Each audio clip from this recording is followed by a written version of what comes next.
पति का महत्व। एक युवती बगीचे में बहुत गुस्से में बैठी थी। पास ही एक बुजुर्ग भी बैठे थे। उन्होंने उस परेशान युवती से पूछा, क्या हुआ बेटी, क्यों इतना परेशान हो? युवती ने गुस्से में अपने पति की गलतियों के बारे में बताया। बुजुर्ग ने मंद मंद मुस्कुराते हुए युवती से पूछा, बेटी क्या तुम बता सकती हो तुम्हारे घर का नौकर कौन है? तो युवती ने हैरानी से पूछा, क्या मतलब?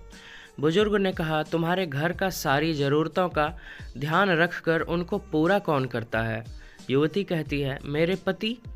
तो बुजुर्ग कहते हैं, तुम्हें और बच्चों को किसी बात की कमी ना हो और तुम सबका भविष्य सुरक्षित रहे, इसके लिए हमेशा चिंतित कौन रहता है?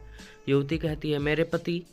बुजुर्ग ने फिर पूछा, सुबह से शाम तक कुछ रुपयों के लिए बाहर वालों की और अपने अधिकारियों की खरी खोटी हमेशा कौन सुनता है? युवती कहती है, मेरे पति। बुजुर्ग कहता है, परेशानी और गम में साथ कौन देता है? युवती कहती है, मेरे पति। बुजुर्ग कहते हैं, तुम लोगों के अच्छे जीवन और रहन सहन के लिए दूर दराज जाकर सारे सगे संबंधियों को, यहाँ तक कि अपने माँ बाप को भी छोड़कर जंगलों में भी नौकरी करने को कौन तैयार रहता है? युवती कहती है, मेरे पति। बुजुर्ग कहते हैं, घर के गैस, बिजली, पानी, मकान मरम्मत एवं रखरखाव, सुख सुविधाओं, दवाइयों, राशन, मनोरंजन, भविष्य के लिए बचत, बैंक, बीमा, अस्पताल, स्कूल, कॉलेज, पार्टी, ऑफिस और ऐसी ही ना जाने कितनी सारी जिम्मेदारियों को साथ लेकर कौन चलता है? युवती कहती है, मेरे पति।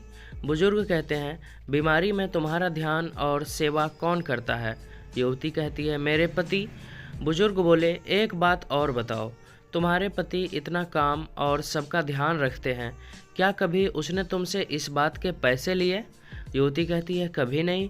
इस बात पर बुजुर्ग बोले कि पति की एक कमी तुम्हें नज़र आ गई, मगर उसकी इतनी सारी खूबियाँ तुम्हें कभी नज़र नहीं आई। मानो या ना मानो, जब भी तुम दुखी होगी या वो तुम्हें अकेला नहीं छोड़ेगा। वो अपना दुख अपने मन में ही रखता है, लेकिन तुम्हें नहीं बताता है, ताकि तुम दुखी ना हो, और दिन हर वक्त तुम्हें कुछ अच्छी बातें सिखाने की कोशिश करता रहता है, ताकि वो कुछ समय शांति के साथ घर पर व्यतीत कर सके और दिन भर की परेशानियों को भुला सके। हर छोटी छोटी बात पर तुमसे झगड़ा तो कर सकता है, तुम्हें दो बातें बोल भी देगा, परंतु किसी और को तुम्हारे लिए कुछ बोलने नहीं देगा। तुम्हें समय पाबंद बनाएगा। तुम्हें चिंता ना हो इसलिए दिन भर परेशानी में घिरे होने पर भी तुम्हारे 10 बार फ़ोन करने पर भी सुनेगा और हर समस्या का समाधान करेगा। चूँकि पति ईश्वर का दिया गया एक स्पेशल उपहार है, इसलिए उसकी उपयोगिता जानो, उसकी देखभाल करो।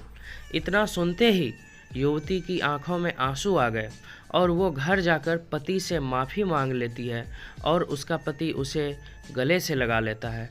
इस तरह हमें अपने पति की उपयोगिता समझनी चाहिए और उसका सम्मान करना चाहिए। तो थैंक यू दोस्तों, हमारा ये वीडियो कैसा लगा? अगर अच्छा लगा तो चैनल सब्सक्राइब कीजिएगा और वीडियो को लाइक कर दीजिएगा।